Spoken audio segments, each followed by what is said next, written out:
আসসালামু আলাইকুম। ইফাতারে সুরভি স্বাগত জানাচ্ছি এনটিভির দুপুরের খবরে। এতক্ষণ শিরোনাম দেখছিলেন, এবার পুরো খবর।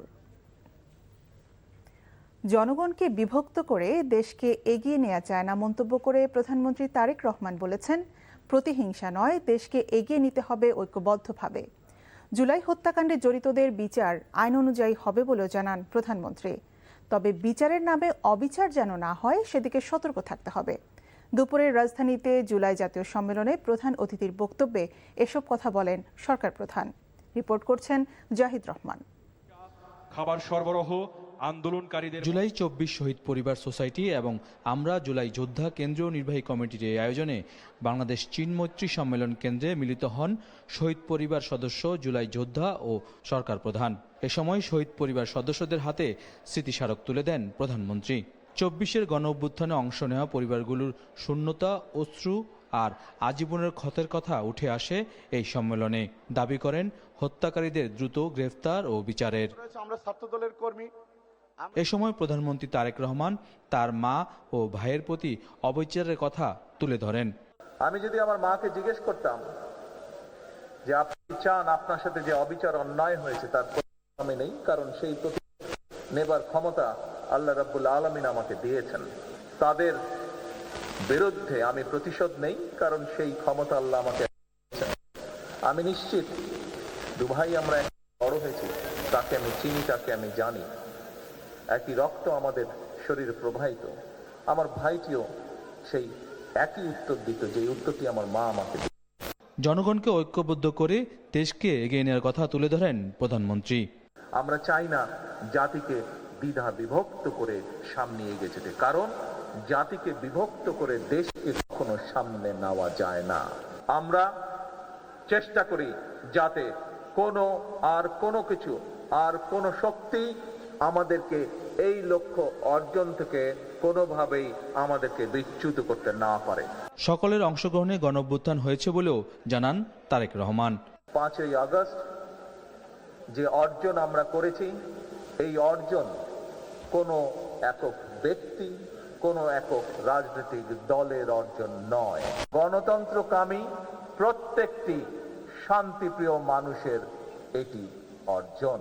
আমাদের মূল লক্ষ্য হচ্ছে দেশের জনগণ।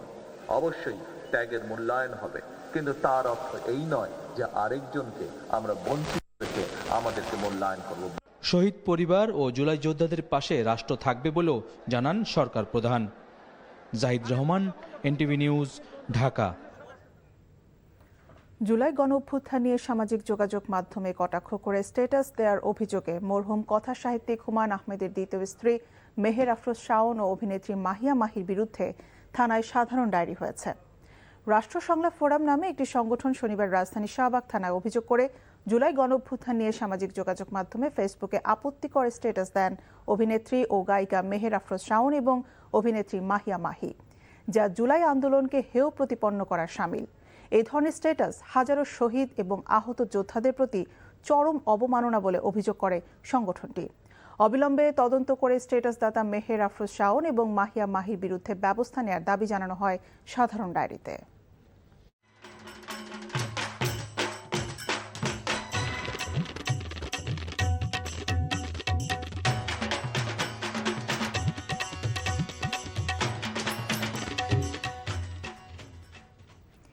এনটিভির ২৪ বছর পদার্পণ উপলক্ষে আজও দেশের বিভিন্ন স্থানে নানা কর্মসূচি পালিত হয়েছে। এসব আয়োজনে বস্তুনিষ্ঠ ও নিরপেক্ষ সংবাদ পরিবেশনের ধারাবাহিকতা এবং এনটিভিতে আরও বৈচিত্র্যময় অনুষ্ঠান প্রত্যাশা দর্শকদের। প্রতিনিধিদের পাঠানো তথ্য ছবিতে ডেস্ক রিপোর্ট। চট্টগ্রামে উৎসব মুখর পরিবেশে কেক কেটে কর্মসূচির উদ্বোধন করেন সরকার ও বিরোধী দলের সংসদ সদস্যরা। এছাড়াও এনটিভির প্রতিষ্ঠা বার্ষিকী শুভেচ্ছা জানান বিভিন্ন পেশাজীবী সংগঠনের নেতাকর্মীরা। বক্তারা বলেন, গত ২৩ বছর ধরে এনটিভি সুস্থ সংস্কৃতি ও সাংবাদিকতায় অনন্য দৃষ্টান্ত স্থাপন করেছে। আমাদের কাজের অবশ্যই যৌক্তিক সমালোচনা করা যাবে, কিন্তু এমন কোনো ধরনের সংবাদ প্রকাশ করা অনুচিত হবে আমি মনে করি যেখানে জনমনে অস্থিতিশীলতা সৃষ্টি হয় এবং সেই সংবাদগুলোর আসলে কোনো বস্তুনিষ্ঠ কোনো সোর্স নেই বা কোনো ধরনের সত্যতা নেই। আমরা যারা সত্যিকার অর্থে স্বাধীনগামী এবং স্বাধীনতা প্রিয় যারা ছিলাম, তাদের কথা বলার জন্য আর কোনো প্ল্যাটফর্ম ছিল না। তো আজকের এই দিনে ওনাদের কল্যাণ কামনা করছি এবং আল্লাহর রহমত কামনা করছি। তথ্যের অবাধ প্রবাহ নিশ্চিত করতে না পারলে গণতন্ত্র ঝুঁকির মুখে পড়ে। বিগত সরকার গণমাধ্যমের স্বাধীনতা লুট করেছিল বলেই দেশে দীর্ঘকাল ফ্যাসিবাদী শাসন কায়েম ছিল। জনপ্রিয় টেলিভিশন চ্যানেল এনটিভির ২৪তম জন্মদিন উপলক্ষে বরিশাল প্রেস ক্লাবে অনুষ্ঠিত আলোচনা সভায় এসব কথা বলেন সদর আসনের সংসদ সদস্য মুজিবুর রহমান সরওয়ার।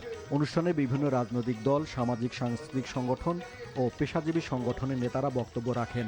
আলোচনা সভা শেষে কেক কাটেন অতিথিরা।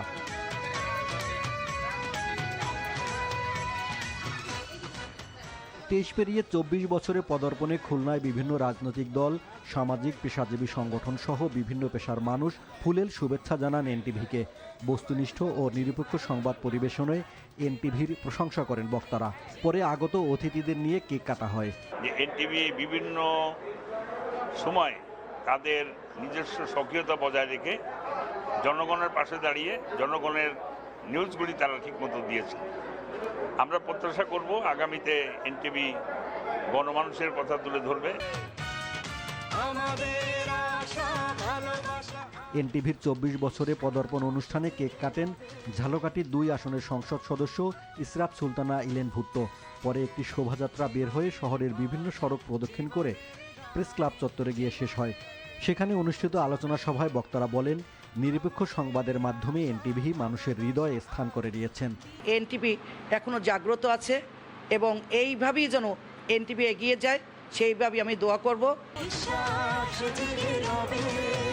পার্বত্য জেলা রাঙামাটিতে ব্যতিক্রমী আয়োজনে পালিত হয়েছে এনটিভির ২৪তম বছরে পদার্পণের দিনটি।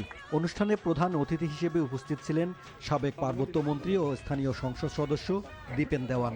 কেক কাটার পর ৫টি শিউলি চারা রোপণ করেন অতিথিরা। আমরা উত্তরোত্তর সাফল্য কামনা করি। এটা এমন একটা চ্যানেল যেখানে কিন্তু সব ক্ষেত্রে সংমিশ্রণ দেখা যায়।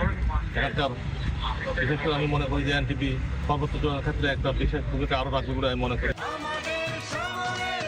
২৩ বছরের নিরন্তর পথ চলায় এনটিভি দর্শকের মনে যে বিশ্বাসযোগ্যতা অর্জন করেছে, তারই ধারাবাহিকতায় আগামীর দিনগুলোতে এনটিভিতে আরও ভালো কিছু প্রত্যাশা করেন পাবনার দর্শকরা।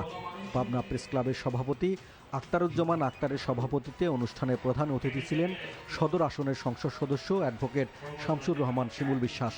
এছাড়াও জেলা প্রশাসন, বিভিন্ন পেশাজীবী ও সামাজিক সংগঠনের নেতারা উপস্থিত ছিলেন। ওয়ালিউল্লাহ অলি, এনটিভি নিউজ ডেস্ক।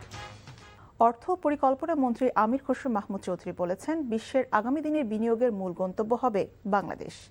$1 ট্রিলিয়ন অর্থনীতির জন্য কাজ করছে সরকার, সেই দিকে দেশ এগিয়ে যাবে। সকালে চট্টগ্রাম বিমানবন্দরে নেমে তিনি এসব কথা বলেন। এর আগে চট্টগ্রাম চেম্বার সহ ব্যবসায়ী নেতাদের সাথে কথা বলেন মন্ত্রী। এ সময় আগামী ২ বছরের মধ্যে অর্থনীতি ঘুরে দাঁড়ানোর কথা জানিয়ে আমির খসরু মাহমুদ চৌধুরী বলেন, সারা বিশ্বের বিনিয়োগকারীদের নজর এখন বাংলাদেশের দিকে। মন্ত্রী জানান, চট্টগ্রাম থেকে করিডোর ও চাইনিজ ইকোনমিক হাব হবে।